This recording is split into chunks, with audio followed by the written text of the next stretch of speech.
15세기 말부터 유럽의 팽창이 세계 모든 지역에 강력한 영향을 미치기 시작했다. 유럽의 식민지가 된 곳에서는 역사와 세계의 개념도 크게 바뀌었다. 유럽의 팽창주의는 권력 구조만 바꿔놓은 것이 아니라 세계사에 관한 시각에도 유례없는 영향력을 발휘했다. 서구에서 20세기까지도 역사가들은 오직 유럽만을 다루는 반면 동양학 연구자들은 세련됐지만 전통적인 아시아의 문화를 연구하고 인류학자들은 원시적이고 변화를 모르는 아프리카 사회를 연구하는 식으로 분화되어 있었다. 유럽과 미국은 역사가 있지만 세계의 그 외 지역은 시간의 변화를 모르는 이질적인 곳이라는 가정을 바로잡는 데는 많은 시간이 필요했다. 이 때문에 유럽 중심주의에 대한 비판은 역사적 진실의 기준에 대한 문제 제기로 나아갔다.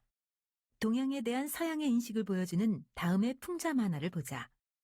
이 만화는 맥카트니의 걸륭제 아련을 그린 것으로 이 시기 역사에 대한 영국 주류 여론의 인식을 대표한다. 그것은 중국 황제가 한쪽 무릎을 꿇은 맥카트니를 업신여기며 오만하게 우쭐거리는 모습을 풍자적으로 묘사하고 있다. 이 만화는 보수적이고 폐쇄적이며 낙후한 문명으로 동양의 이미지를 보여준다. 이런 이미지는 제국주의와 식민주의를 정당화하는 유럽 중심주의적 인식을 담고 있다. 그런데 여기서 흥미로운 것은 이 만화가 1792년 9월 14일 맥카트니 사절단이 런던을 출발하기 한 달 전에 그려졌다는 점이다.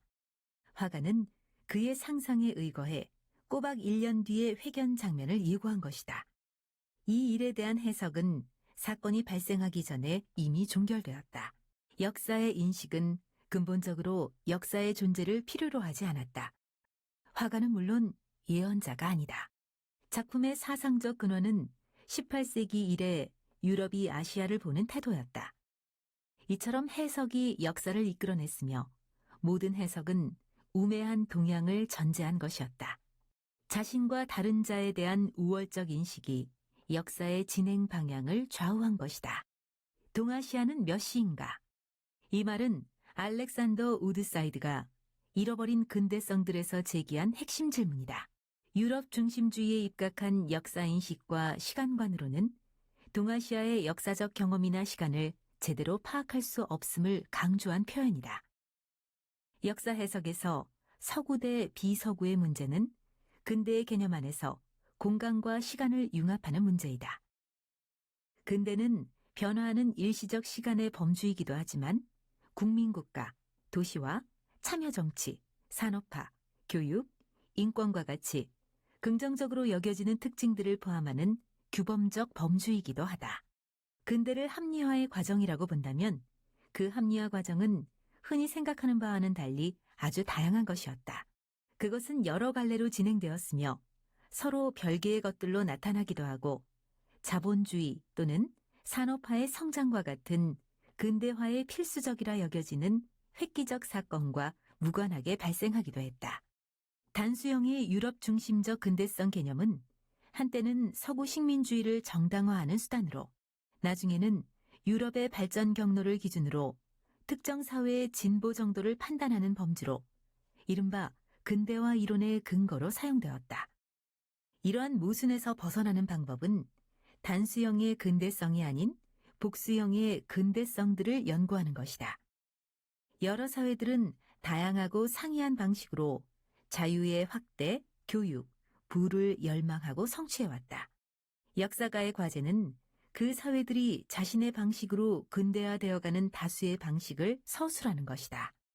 유럽 중심주의자들의 역사 해석은 인류의 발전 과정에서 유럽의 핵심적 역할을 부각하고 유럽과 비유럽 세계를 마주보는 거울처럼 서로 단절시켰다. 그들은 일부 문명의 주도성을 강조하고 근대를 형성하는 역사 과정 속에서 전 지구의 각 지역이 상호작용하는 전체 네트워크를 주목하지 않았다.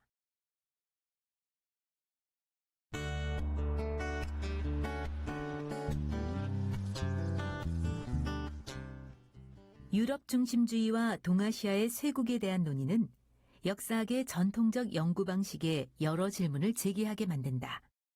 근대화의 과정은 역사를 서술하는 방식에도 영향을 끼쳤다.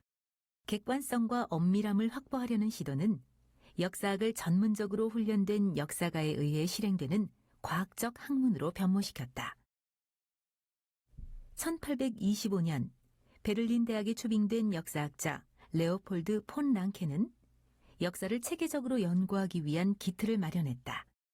역사를 엄밀한 과학으로 보았던 랑케는 가치 판단과 형이상학적 사변을 철저히 거부하며 1차 사료에 근거한 객관적 연구를 강조했다.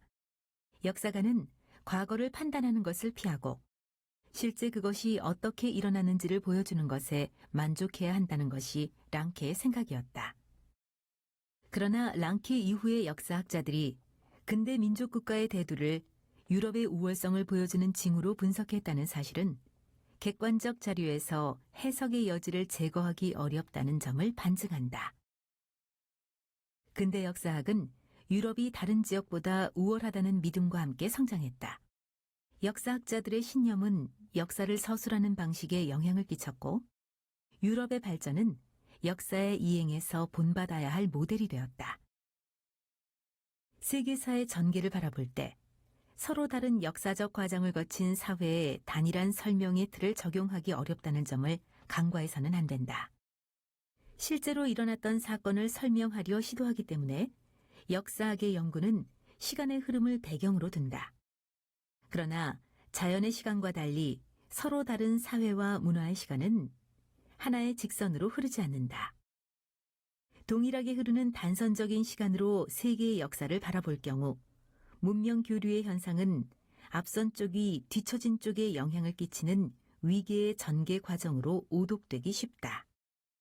진보라는 개념을 통해 세계사의 진행을 설명했던 독일의 철학자 프리드리히 헤겔의 역사관을 그 예로 들 수 있다. 어떤 사회가 세계사의 진행에 참여하기 위해서는 그 정신이 자유의 진보라는 이념에 합치해야 한다는 헤겔의 설명은 역사의 흐름에 보편적 목적성을 부여한다. 그러나 보편적 목적성에 대한 강조는 타자와의 만남이 지니는 가치를 훼손할 수도 있다. 역사의 정신에 본래적 특유성이 담겨 있다면 다른 사회와의 교류는 그 특유성을 현실로 만드는 자극제의 역할 이상은 할 수 없기 때문이다. 세계사의 흐름을 진보라는 동일한 기준으로 파악하려는 시도 또한 문화적 다양성을 부정하는 폭력이 될 수 있다. 자유와 권리의 확대라는 근대 유럽의 발전사를 주축으로 판단의 기준을 세웠기 때문이다. 본보기로 삼아야 할 대상을 그 사회의 과거와 전통이 아닌 유럽의 역사에서 찾을 때 종속을 정당화하는 논리가 작동할 여지가 생기게 된다. 역사학의 전통적 연구 방식에 대한 또 다른 질문은 역사가의 위치에 관한 것이다.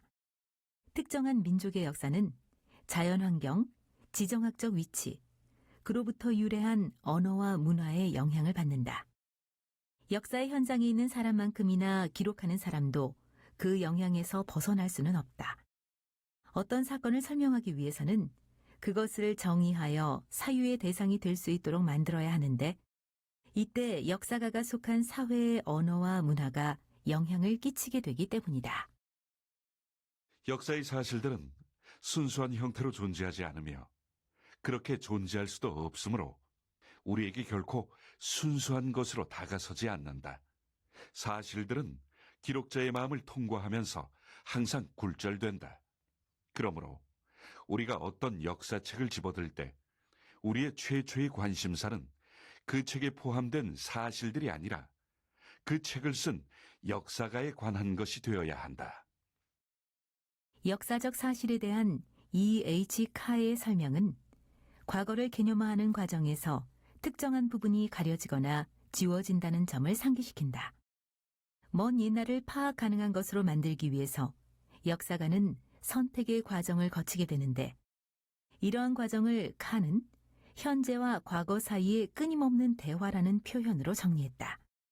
이는 역사라는 학문이 특정한 시대와 사람의 개입을 통해 성립된다는 사실을 보여준다.